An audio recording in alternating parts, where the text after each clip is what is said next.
Good morning. എനിക്ക് ഏറ്റവും ഇഷ്ടപ്പെട്ട പച്ചക്കറി ഏതാണെന്ന് ചോദിച്ചു കഴിഞ്ഞാലേ അതിൻ്റെ ഉത്തരം കോവലാണ്. ഇപ്പം നിങ്ങൾ കാണുന്ന ഈ കോവൽ കണ്ടു, ഇത് 6 വർഷമായി ഞാൻ ഈ ചെടി നട്ടിട്ട്. ഇപ്പം ഇതിന് ഞാൻ താഴെ മണ്ണിൽ നട്ടിട്ട് അതിൻ്റെ ഒരു തലപ്പിനെ മുകളിലേക്ക് പടർത്തി കൊണ്ടുവന്നിട്ട് ആ ടെറസിൻ്റെ 1ാം നിലയിലാണ് പന്തലിട്ട് കൊടുത്തിട്ടുള്ളത്. ഇപ്പോൾ 2020 ഈ ചെടി നട്ട് കഴിഞ്ഞ് 1 വർഷമാകുമ്പോഴേക്കും ഇതിൽ നിറച്ച് കായകളുണ്ടായി. നിറയെ പറിച്ചെടുക്കുന്നൊരു വീഡിയോ ഞാൻ യൂട്യൂബിലേക്ക് അപ്ലോഡ് ചെയ്തിട്ടുണ്ടായിരുന്നു. ആ ഒരൊറ്റ വീഡിയോയിൽ ഒരുപാട് പേര്, ഏതാണ്ട് 1 ലക്ഷത്തോളം പേര് ആ വീഡിയോ കാണുകയും ആ ഒരൊറ്റ വീഡിയോ കൊണ്ട് തന്നെ എനിക്കൊരു 12,000 സബ്സ്ക്രൈബേഴ്സിനെ വാങ്ങിത്തരികയും ചെയ്ത കോവൽ ചെടി തന്നെയാണ് ഇപ്പോൾ നിങ്ങൾ കണ്ടുകൊണ്ടിരിക്കുന്നത്. പിന്നെ കോവൽ ചെടിയോട് വേറൊരു ഇഷ്ടം തോന്നാനുള്ള കാരണം എന്താണെന്ന് വെച്ച് കഴിഞ്ഞാൽ പൊതുവെ ഇതിന് കേട് കുറവാണ്.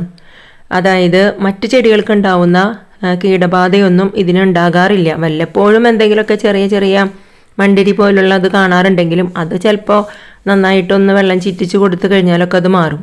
പിന്നെ മാത്രമല്ല, ഇപ്പോൾ ഇത് കണ്ടു, മിക്ക ദിവസങ്ങളിലും നമുക്ക് നന്നായിട്ട് വിളവെടുക്കാനും സാധിക്കും.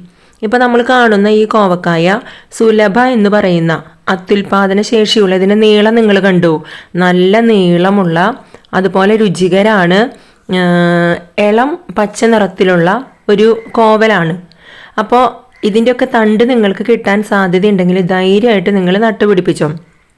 മാത്രമല്ല, പ്രകൃതിയുടെ ഇൻസുലിൻ എന്നൊരു ഓമന പേര് കൂടി നമ്മുടെ കോവയ്ക്കുണ്ട്.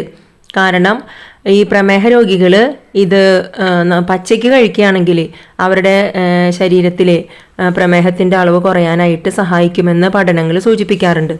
അപ്പോൾ എൻ്റെ ഫ്രണ്ട്സിൽ പലരും കോവക്കായ വാങ്ങിക്കാറുണ്ട്. കാരണം വിഷമടിക്കാതെ കിട്ടുന്നൊരു പച്ചക്കറി കൂടിയാണല്ലോ.